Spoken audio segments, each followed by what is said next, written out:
예, 정면 승부 저는 진행을 맡고 있는 신유리고요. 자, 3부 이번 주 승부로 시작합니다.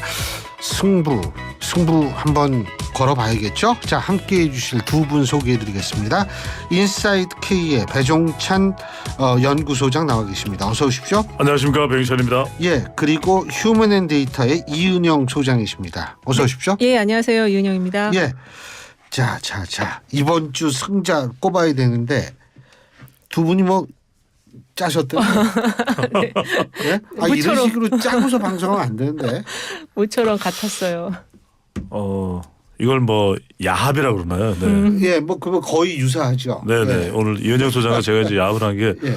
워낙 주목도가 높다 보니까 이렇게 반짝 짧은 기간 동안 주목도가 높았던 일이 최근에 있었을까. 그래서 그렇죠. 이번 주 승자로 내가 뭘 하나 이 전두환 씨. 그렇습니다. 전두환 씨 너무 좋아의 주인공. 근데 진짜 똑같아. 똑같습니까? 내가 웬만하면 네. 예, 뭐냐 이렇게 넘어갈 텐데 진짜 예. 똑같아요. 요즘 뭐 장안의 화제입니다. 네, 그래서 이제 이 전두환의 손자 예, 네. 이 폭로입니다.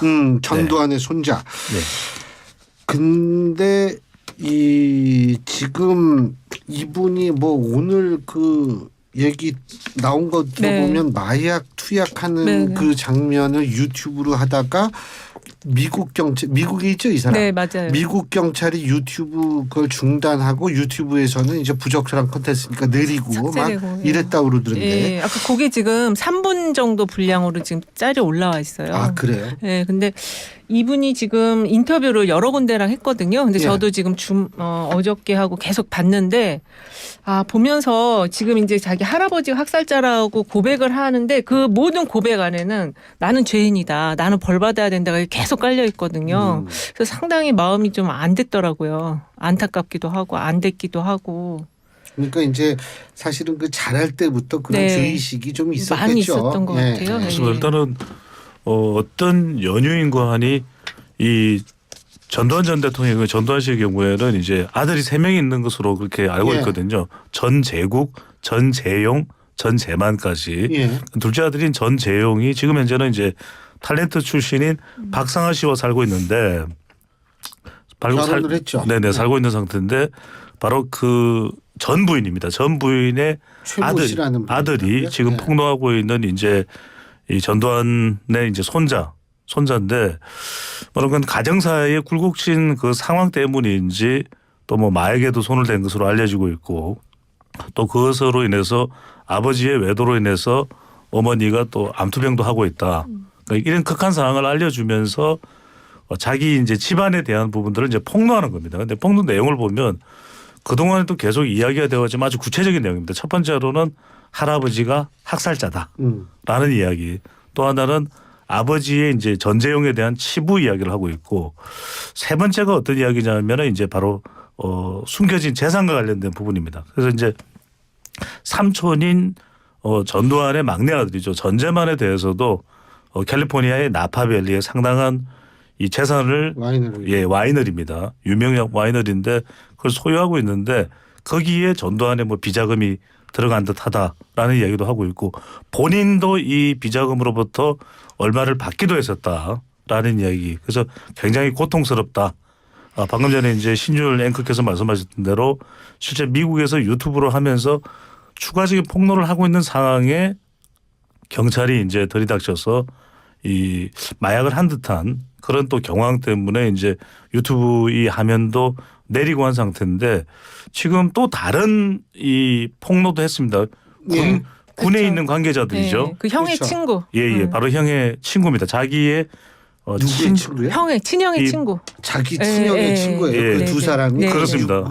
대한민국 군인 장교들. 군대에 있어서 이제 일단은 지금 그래서 이제 군 합동수사단에서도 이 정보를 포착하고 이제 수사를 한다 그런 게 이제 보도가 되게 되는데 말 그대로 이게 폭로의 내용이 굉장히 확장돼 있습니다. 할아버지 이야기부터 친형의 지인과 관련된 군 관계자의 이야기까지 이른바 치부 살생부를 다 공개하는 듯한 그런 전두환 손자가 지금 주목을 받고 있는 상황인 거죠. 수사가 되겠죠? 수사가 지금 돼야 되는데 이게 어쨌든 이제 그 추징금에 대한 부분에 수사가 과연 들어갈 수 있냐. 근데 그거는 고소고발이 있으면은 가능할 것 같아요. 그리고 상당히 여러 가지 그 구체적인 정황들을 이 손자가 다 얘기를 했거든요. 그 경호원을 통해서 그 명의를 바꿔갖고 돈을 받았다라든지 이런 얘기를 해서 근데 어쨌든 지금 그 저희가 처음에 이거를 승자로 이 손자를 꼽았던 거는 과거에도 이제 그 스탈린의 딸이 자기 아버지를 부인하는 그런 행보를 쭉 취해 오면서 이제 역사 속에서 뭔가 그 죄를 속죄받고 싶다. 그래서 이 손자도 그런 포인트로 처음에 맞춰졌었는데 이게 뒤로 가면서 본인의 마약까지 지금 나온 상황이고 그다음에 그 추징금을 어떻게 지금 쓰고 있는지 이게 지금 다 나와가지고 결국에는 제가 볼 때는 이 할아버지가 이제 학살자라는 고백에서 뭔가 이제 속죄를 받고 싶다는 그 포인트보다는 이 추징금과 관련된 이 검은 자금이 도대체 이 가족들이 어떻게 쓰고 있고 이게 지금 어디로 이제 이분들이 지금 다 이민 가려고 한다고 그렇게 얘기했잖아요. 그 부분으로 초점이 맞춰질 것 같아요. 그러니까 이민 가려고 한다는 것이 이제 아버지인 이 폭로한 손자의 아버지인 이제 전재용 씨가 새엄마라 그러죠. 이 박상아 함께 그 또 가족들 자녀가 있으니까 이제 그 비자금들 숨겨진 재산을 가지고 이제 이민을 가려고 한다 이런 이야기를 하는데 그래서 전재용 씨 측으로부터는 나온 반응이 뭐냐면 아이가 아프다 이런 이야기를 했고 그러니까 그 폭로한 그 자기 아들이 자기 아들에 대해서 네. 아프다는 이야기를 했고 또 한 명이 소환됩니다. 바로 이순자 여사에 대한 이순자 씨에 대한 이 사진이 공개가 됐는데 고령에도 불구하고 이제 골프를 치는 모습입니다. 근데 예. 이 골프가 이른바 스크린 골프인데 그 시설이 연희동에 지하에 때문에. 예. 그건 상당히 고가거든요. 그렇겠죠. 뭐 골프 얼마인지 시설이 모르겠지만. 실내 골프 시설이 집안에 되어 있다는 것은 그건 골프 좋아하는 사람들의 로망이기도 하죠. 우리 집안에 전 재산 29만 원 사람들의 무드 그러니까요. 로망일 것 같아요. 예. 예. 그러니까 이제 29만 원이면 뭐 스크린 골프 가서 뭐 한두 번 치는 정도 비용 아닐까요?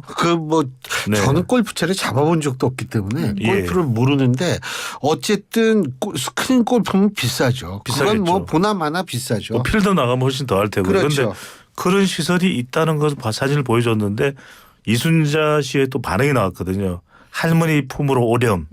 그래서 자꾸 폭로하지 말고 빨리 할머니 품으로 와라. 계속 그 폭로하는 건 곤란하다. 그런 입장이지 않을까 이렇게 해석이 되고 있죠. 오늘 예. 그 마약을 한 정황이 아니고 직접 마시고 뭐 그게 다 나왔어요 영상에. 예. 근데 지금 이 손자가 마약까지 이렇게 한 거는 본인이 이제 이 인터뷰를 하고 난 그 후과에 대한 두려움도 좀 작동한 게 아닌가. 뭐 그럴 수 있죠. 네, 예. 그런 것도 이제 추측을 해보는 거예요. 그러니까 너무 안 됐고 그리고 어쨌든 이 추징금과 관련한 부분으로 이제 저희가 포인트가 맞춰질 수밖에 없다고 저도 보고 있는데 추징금이 한 2,200억인데 지금 아직 이제 완납을 못한 미납분이 한 900만 원 정도, 900억 900억. 정도, 예, 900억 정도 되기 때문에. 근데 이거 지금 손자 얘기로는 수천억이라고 얘기했어요. 이 손자가. 그래서 이거는 좀 수사가 들어가야 되지 않을까. 그렇죠. 네. 그리고 제가 이제 한 가지 좀 걱정이 되는 게 이게 메신저의 문제가 메신저의 메시지에 대한 신뢰로 이어질 가능성도 있는데 제가 볼 때에는 요거를 조금 우리가 분리해서 바라볼 네. 필요도 있다. 그렇죠. 전 네. 사실 그런 생각이 들거든요. 맞습니다. 그러니까 이제 전두환 씨 쪽에서는 아마 지금 마약 문제라든지 손자에 이런 거 대해서, 손자에 대해서 이런 걸 들어가지고 신뢰성에 자꾸 그물 가게 만들려는 전략을 취할 수도 있는데 우리 국민들의 민도가 또 굉장히 그렇죠. 높잖아요. 근데 민도는 네. 그런데 실제 우리가 형사법상에서는 이 마약 상태에서 한 발언 정도는 법적으로 상당히 또 곤란해질 수도 있습니다. 이제 국내법상으로 그런데 미국 법에서는 어떻게 다룰지는 모르겠는데 이제 마약을 하고 한 발언이기 때문에 그 부분에 대한 근거 부분은 근데 좀 약해지는 그건 상황이 오늘 나거든요. 그렇게 된 그렇죠. 거고 예. 그 전에는 그 전에 그 폭로할 때는 마약한 상태가 아닐 거 아니었어요. 아니에요. 그렇다 하더라도 거의 이전에 이제 마약을 했을 수가 있는 그런 또 경황이 있을 수도 있는 거. 또 하나는 중요한 게 뭐냐면 전두환 씨의 추징금이기 때문에 당시에는 이제 직접적인 연관성이 있다고 해서 이 첫째 아들인 전제국의 또 자산으로도 많이 이제 환수가 됐거든요. 예. 근데 이제 지금 와서는 그 부분에 대해서 과연 이제 우회에서 경호원을 통해서 명의가 변경돼서 이 부분을 밝히는 부분이 상당히 좀 지난한 과정이 될 겁니다. 그러니까 전두환 씨의 재산이 맞는지부터 시작을 해서 그런 부분들이 또 밝혀져야 되기 때문에 그러니까 그 자식들 자산 형성 과정을 좀 어떻게 그렇죠. 추적을 해보면 안 되나요? 그런 게 추적 탐사 보도된 자료들은 많은데 실제 이제 수사를 얼마만큼 이제 해낼 수 있느냐. 그러니까 예. 비자금이 어려운 게 계속해서 끊임없이 세탁을 하거든요. 그렇죠. 그리고 이게 이 네. 손자가 얘기한 게 다 남의 명의로 했다고 했어요. 자기 장학 학자금도 다 남의 명의 통장으로 들어왔다고 얘기했고 이 손자가 자기가 아프다고 아팠긴 아팠는데 다 완치가 됐다. 그래서 그 증명서 같은 것도 보여줬었거든요. 그래서 인터뷰를 보신 분들이라면 여러 군데 인터뷰를 했는데 상당히 그 뭐 말하는 거나 이런 게 상당히 좀 굉장히 정상적이고 굉장히 신뢰가 네, 강하다, 이 또렷하게 말씀이시죠. 얘기를 하더라고요. 되게 구체적으로 그리고 굉장히 많은 내용들을 다 이렇게 얘기를 하는 걸 봤을 때는 오늘의 그 마약 사건은 아마 이제 그 후과에 대한 어떤 그런 부분도 고려하는 그거는 부분? 가능하겠죠. 그런 생각이 저는 좀 그 장면을 보면서 들었거든요. 맞아요. 그러니까 결국 예. 기열되는 것은 이제 전두환 씨 이 비자금에 대한 은닉 자금에 대한 이제 추적이 될 텐데 관련법에 좀 확인이 필요할 것 같고요. 또 국민들의 관심은 일단 다시 많이 모아졌습니다. 네. 그게 전두환 씨 같은 경우에는 반인륜적 범죄를 저지른 사람이기 그렇죠. 때문에 네. 제가 볼 때에는 이게 단순하게 돈을 추진한다라는 의미 말고 그렇죠.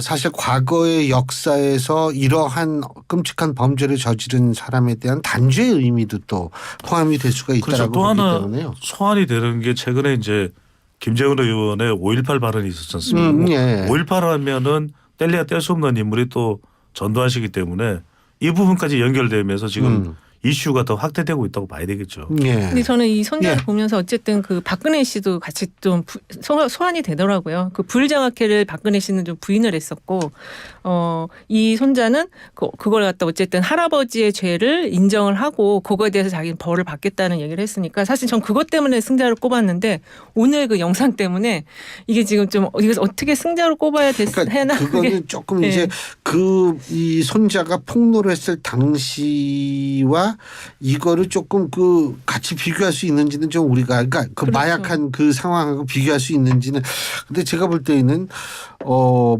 그렇게 그때 당시에 마약에 뭐 이렇게 취해가지고 그렇지는 얘기하는 않았어요. 거는 아닌 네. 것 같아요. 근데 손자가 성자라기보다는 손자가 이 관련 내용들을 폭로해서 우리 국민들이 또 언론이 다시 관심을 가지게 된 상황 자체가 성자라고 봐야 되겠죠. 그렇죠.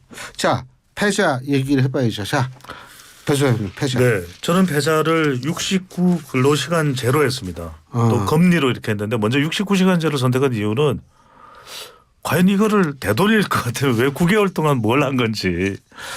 그러니까 69시간제에 여기에서 대해서 노출된 문제가 많아요 또. 그러니까 네. 이게 미래노동시장연구회에서 이제 보고서를 발표하면서 제안을 하면서 69시간이 훨씬 더 효율적인 근로시간이다라는 인식을 갖게끔 이제 정부에서 된 것 같은데 실제로 프랑스나 독일을 보더라도 독일 너무 잘 아시지 않습니까? 48시간 플러스 마이너스 탄력 시간을 운영하면서 말 그대로 제조업 강국 라인 강의 기적을 일궈냈고 그리고 이제 근로시간이라는 건 그동안 우리가 OECD 가입 국가 중에서 멕시코를 제외하고는 워낙 많다 보니까 72시간이 넘었었지 않습니까? 그걸 이제 보정하는 차원에서 52시간이고 실제 52시간이 돼도 이것보다 일 훨씬 많이 하는 사람들이 실제로는 더 많아요. 그렇죠. 그래서 이제 과연 그런데 이 제도를 어떤 근거로 가져왔느냐. 충분한 경청이나 수기 과정이 없었다. 그리고 누가 어떻게 관련된 다른 차원의 시각의 보고서 내용도 분명히 있었을 텐데 이정식 고용노동부 장관은 노동계 전문가잖아요. 노동계 출신이잖아요. 그런데 69시간을 정식으로 이정식 장관이 정식으로 발표를 했어요. 이정식 장관이 정식으로 발표. 그러니까 이거에 관련된 여러 가지 다른 의견들이 있을 때에도 불구하고 노동 전문가들의 의견을 듣는다면 분명히 69시간으로 가는 것은 무리하다. 심지어는 윤석열 대통령이 이야기를 했잖아요. 60시간 이상은 무리 아니냐. 그러니까 지금 MZ세대 2030 세대에서 어떤 시간표 나온지 아십니까? 또 학교에 계시니까 자, 이게 69시간이라고 하니까 1일차 빡세게 일하고 2일차 죽도록 일하고 3일째 기절, 4일째 병원, 5일째 천신만고 끝에 비몽사몽으로 일어나서 간신히 69시간 채움. 그러니까 이건 곤란한 거죠. 거기 계속 즉각 취침 되셨잖아요. 저도 이 문제에 대해서 문제점이 또 다른 측면을 하나 지적하고 싶은데 3부 순서는 여기서 줄이고 4부에서 제가 말씀드릴게요. 예. 예, 이번 주 승부 3부에 이어서 계속 이어나가겠습니다. 지금 이 자리에는 이은영 휴먼앤데이터 소장 그리고 배종찬 인사이트 K 연구소장 두 분 나와 계십니다. 우리 69시간을 글로 얘기했는데 제가 뭘 지적하려고 했냐면 첫째 이게요. 그날 언론에서 보도된 거 보면 윤 대통령 재검토 지시 이런 거를 헤드라인으로 뽑은 경우도 있고 어떤 때는 윤 대통령 보완 지시. 근데 이게 보완하고 재검토는 완전히 뉘앙스가 다른 거거든요. 제가 이걸 보고서 뭘 느꼈냐 하면 이게 커뮤니케이션에 굉장히 문제가 있구나. 이거 확실히 전달을 잘해야 되는데 전달에도 문제가 있고 두 번째는 뭐냐면 이게 최대 69시간이라고 얘기를 해줬어야 되는데 최대가 빠지니까 야 이거 정말 일하다가 이게 뭐 인생 완전히 그렇죠. 종치겠구나라는 생각을 하게끔 만든 거. 그러니까 이런 것들이 이게 실수인데 이런 실수는 하면 안 돼요. 그렇습니다. 정부가. 이게 또 흥미로운 조사 결과가 하나 나온 것이 이 MBS 여론조사 4개 여론조사 기관이 K-스타 리서치, 엠브레인 퍼블릭, 코리아 리서치 인터내셔널, 한국 리서치가 13일부터 15일까지 자체적으로 실시한 조사인데 오늘 소개해드리는 모든 조사는 중앙선거여론조사심의위원회 홈페이지에서 확인 가능합니다. 고맙습니다. 이 조사에서 69시간제에 대해서 물어봤거든요. 69시간제 물어봤는데 20대, 30대, 40대에서 대체로 직장인이라고 보면 되겠죠. 반대가 거의 69%에 가까워요. 맞아요.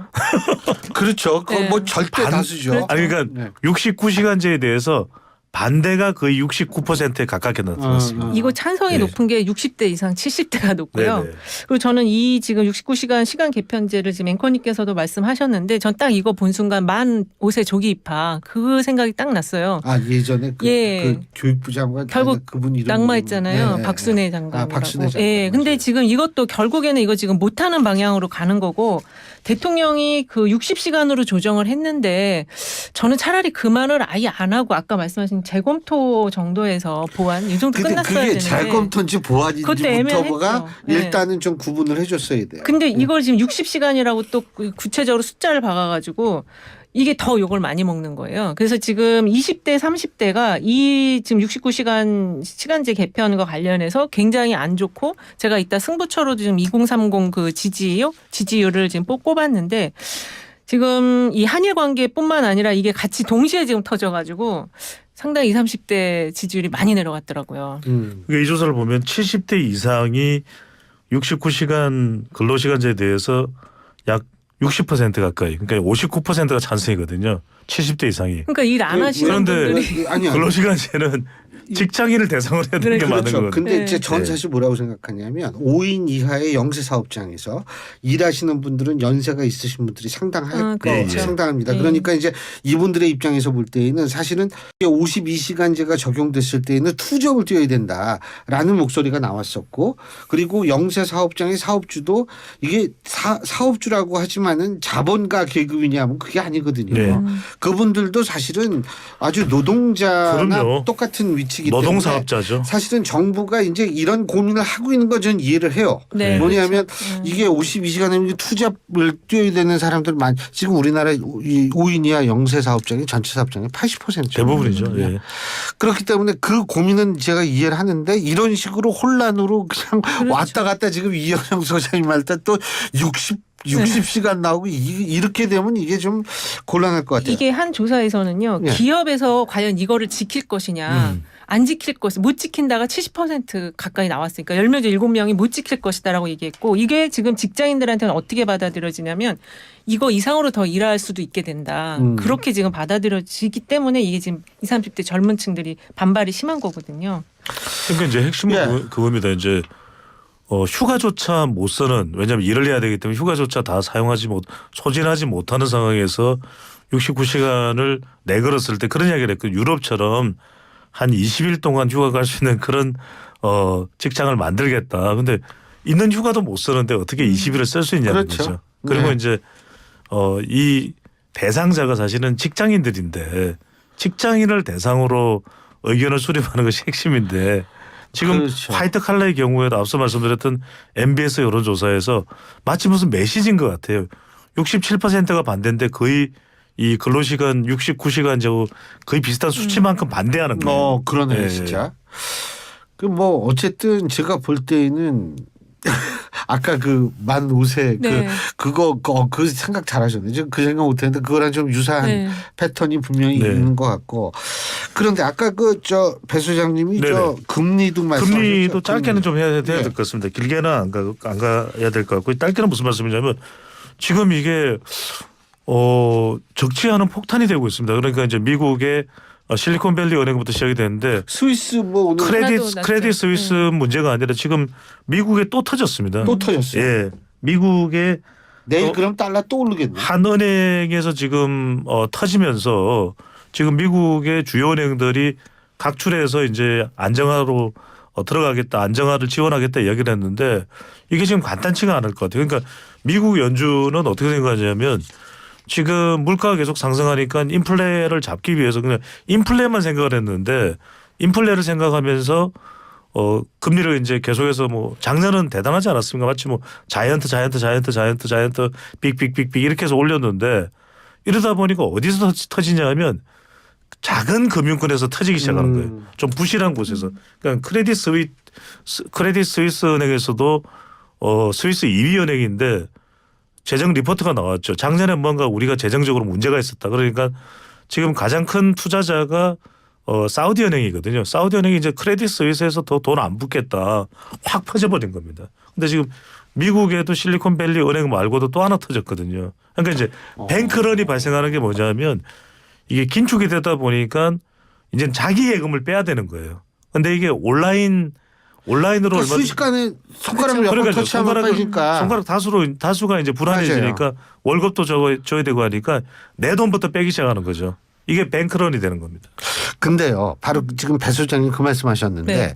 지금에서 정부에서도 지금 우리나라가 예금자 보호법 5천만 원 아니에요. 네. 예. 근데 이게 순식간에 이게 빠질 수가 있기 때문에 이 예금 전액을 보장해 준다라는 식으로 왜 그러냐면 이게 옛날에는 가야 되잖아요. 그렇습니다. 그러면 이제 뭐 줄 그렇죠. 서서 막 항기도 하고 말이야. 너 어떻게 은행을 말이야 운영을 했길래 이래 막 이런 식이 되는데 요새는 이 제도 자체가 5천만 원 보장이 거의 20년간 안 변했어요. 순식간에 혹 빠진단 맞아요. 말이에요. 네. 그러면은 멀쩡하던 은행도 흔들릴 가능성이 있기 때문에 그렇죠. 지금 정부는 제가 볼 때 빠르게 결정을 하고 그럼요. 빠르게 어떤 조치를 좀 취할 때가 아닌가 그러니까 우리 이런 방송 생각이 듣는 듭니다. 분들이 이건 아시는가 모르겠어요. 실리콘뱅크 은행에 우리 국민연금 맞아요. 물려 맞아요. 있어요. 물려 있잖아요. 지금 네. 10만 주인가요? 네. 300억 원 아니, 정도가 훨씬 더 많더라고요. 더 많았던 되는 것 훨씬 같은데. 1,000억 네, 1,000억 자, 까지. 네. 더 되나요? 네. 그러면 더 돼요. 이렇게 발표 안 됐던 것도 뭔가 있는 거예요.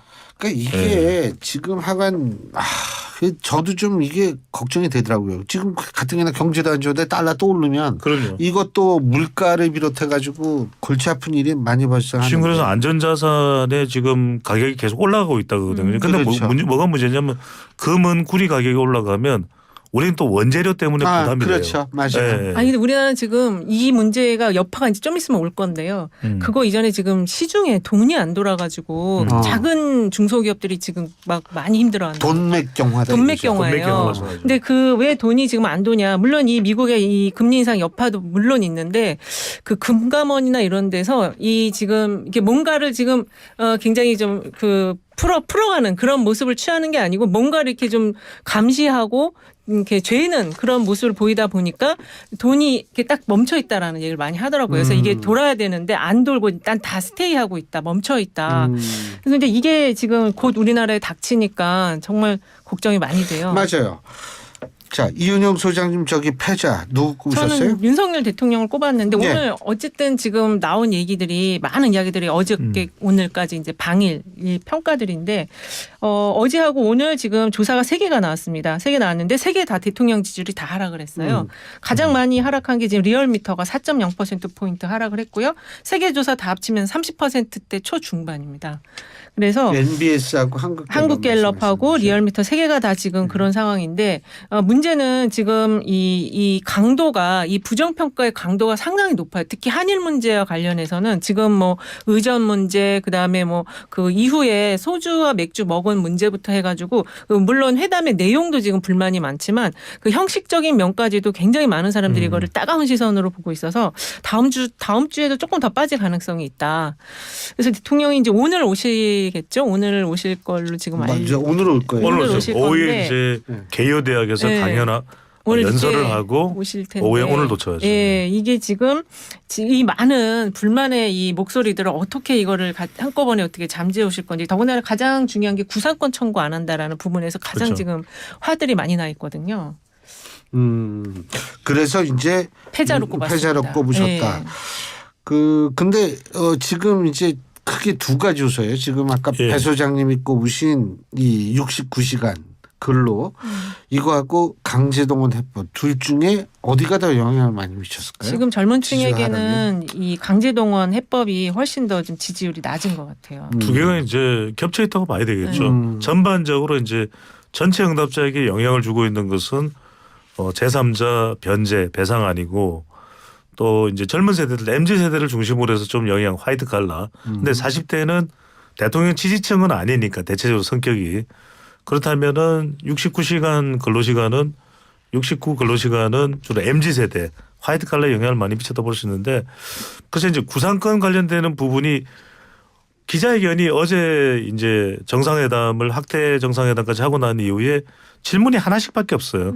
일본에는 마이니치 신문, 우리는 이제 헤럴드 경제에서 질문을 했는데 헤럴드 경제 기자가 이제 물었던 질문이 아니라 마이니치 기자가 물었던 질문이 이제 구상권이거든요. 그러니까 우리 청취자분들이 구상권을 모를 수도 있으니까 무슨 이야기냐면 우리 행정부 산하기관인 강제동원 피해자 지원재단에서 이제 우리 정부에서 이제 징용 대상자들에게 이제 변제를 해주는 거죠. 그러면 그러고는 나중에 우리 정부가 일본 전범 기업에다가 대법원 판결이 있으니까 그 돈 내놔라. 우리 받아야 되겠다. 할 거냐고 물어봤더니 윤석열 대통령이 그런 일은 없을 것이다 라고 이야기한 부분인데 이게 이제 상당히 지금 반발을 보이고 있는 그런 내용인 거죠. 이미 피해자들은 이거에 대해서 다 돈을 받지 않겠다라고 다 입장을 세 분인가가 밝혔고 그다음에 그거와 관련한 또 일본 기업에 대한 어떤 가압류 이런 조치들도 지금 들어가겠다 이렇게 지금 나오고 있는 상황이어서 근데 오늘 그 많이 나왔던 이야기들은 이제 그 이런 중요한 대목들은 이미 이전부터 이제 분석들이 많이 되었고 오늘 이야기가 가장 많이 된 거는 의전에 대한 문제예요. 그 태극기와 그 일장기에 대통령이 왜 갈 때 외국에 나갈 때마다 이 지금 이 경례하는 거와 이거에 대해서 왜 이렇게 계속 보기에 불안불안하냐. 그게 얘기가 참 많이 나왔어요. 일단은 그 의전의 형태가 일본이 좀 다른 나라들하고는 좀 달랐던 거는 있었던 것 같거든요. 근데 대통령이 애국가가 나왔을 때 이거 경례 안 한 거, 손을 가슴에 얹지 않은 부분과 그다음에 이 장관진들이 늦게 왔다고 지금 그렇게 분석을 하던데 애국가 나오는 중에 막 자리 잡고 있던 그 영상이 지금 도대체 이거 너무 참 보기가 불편하다. 이게 굉장히 많이 나왔습니다. 그럴 수도 있을 것 같아요. 예, 그런 부분도 이제 저도 이제 궁금하긴 했는데 왜 이제 태극기 우리 애국가가 나올 때 자위대 의장대 이제 사열 입고 난 이후에 애국가가 먼저 나오고 이제 일본 국가가 나왔는데 그때 윤석열 대통령도 이 가슴에 손을 올리지는 않더라고요. 그래서 그걸 어떻게 해석해야 될까? 일단은 이제 그게 이제 우리 국내에서의 방식하고 외국에서 어땠는지 모르겠는데 대체적으로 이제 의장대까지 이제 사회를 했다는 거는 거의 이번에 실무 방문인데 국빈 예우를 이제 일본에서 해준 건 맞아요. 그다음에 또 하나는 이제 경내 부분인데 경내 부분은 조금 지나친 해석인 것 같아요. 왜냐하면 그건 일본 경내 부분은 일본 관례도 예 그리고 이제 KBS인가요? 왜냐하면 일장기에만 기대했는데 그거는 없다. 그거는 화면에서 안 보였을 뿐이지. 나중에 사과는 했는데 네. 중요한 거는 외교에서 그런 결례를 하지는 않죠. 그러니까 않죠. 조금 네. 그거는 상식적으로 판단을 하고 앵커가 네네. 얘기를 했어야 되는데 그거는 좀 뭐라 그래야 되나 내용을 몰랐던 것 같아요. 너무 네. 모르고 아니 왜냐하면 그건 좀 대통령이 이해가 안 돼요. 목례를 했거든요. 그러니까 네. 거기서 이제 착시가 예. 온 거죠. 아니 목례를 착시인데 근데 기시다 그게 총리도 그럴 다 리는 목례를 없거든요. 했거든요. 그렇죠, 그렇죠. 네. 그런 일은 발생할 수가 없는데 네. 그거는 오해석이고요. 그거를 네. 이 공영방송의 앵커가 얘기를 한다라는 건 저는 상식적으로 도저히 이해가 안 되더라고요. 아, 이런 것도 모르나? 제가 이런 선택한 생각을 했어요. 내용도 승부처인데 일본은 여하튼 극진한 예우를 하긴 했어요. 예. 제가 이제 일본 관련해서 일본에 가서 공부도 하기도 했는데 일본에서는 보통 만찬의 경우에도 보면은 사실은 이제 일본이라는 게 이제 공식적인 의전 절차도 중요하겠지만 사실 얼마만큼 12년 만에 우리 대통령이 이제 일본을 방문한 겁니다. 그래서 얼마만큼 친교의 시간을 가지냐고 하는 부분인데 두 가지를 짧게 말씀드리면 하나는 저는 친교의 시간만큼은 미국 정상 이상으로 가졌다. 왜냐하면 오바마나 바이든이 방문하더라도 시내의 식당으로 이렇게 교통 통제를 하는 건 보통 한 장소 정도만 합니다. 그런데 이번에 요시자와하고 그다음에 니텐카이 두 군데를 다 이제 300m 거리, 280m 거리에 이 두 곳을 다 교통 통제를 하거든요. 실제 이제 영상으로도 볼 수가 있었고 그만큼 이제 각별하게 신경을 쓴 것이고 또 하나는 이제 그 기자회견의 질문에 대한 답변인데 일본은 이렇게 우리가 이번에 이제 윤석열 대통령 상당히 파격적인 건데 일본의 경우에는 원래 외교상으로 또 정상들이 총리가 이렇게 뭔가 우리가 이런 식으로 그 보상이 있다 또는 보따리가 있다 또는 한국에 대한 화답이 있다 적극적으로 발표를 잘 안 해요. 또 4월 달에 전국 지방 통일 선거가 있거든요. 그러니까 선거에서 이겨야 되는 것도 있고 그런 걸 본다면은 제가 그냥 평가하는 걸로는 기시다 후미오 총리는 일본 측은 상당히 극진한 예우를 한 셈이긴 합니다. 아니 근데 극진한 예우를 했는데 원래 오므라이스를 먹기로 했잖아요. 그래서 저는 오므라이스가 영상이나 뭐 사진으로 나올 줄 알았는데 오므라이스는 안 나오고 소주와 맥주가 나와서 굉장히 기분이 또 안 좋았어요. 저는. 왜? 아니 그 술을 먹는다. 그것도 술을 굉장히 오랜 시간 먹었더라고요. 뭐 4시간 얘기도 있고.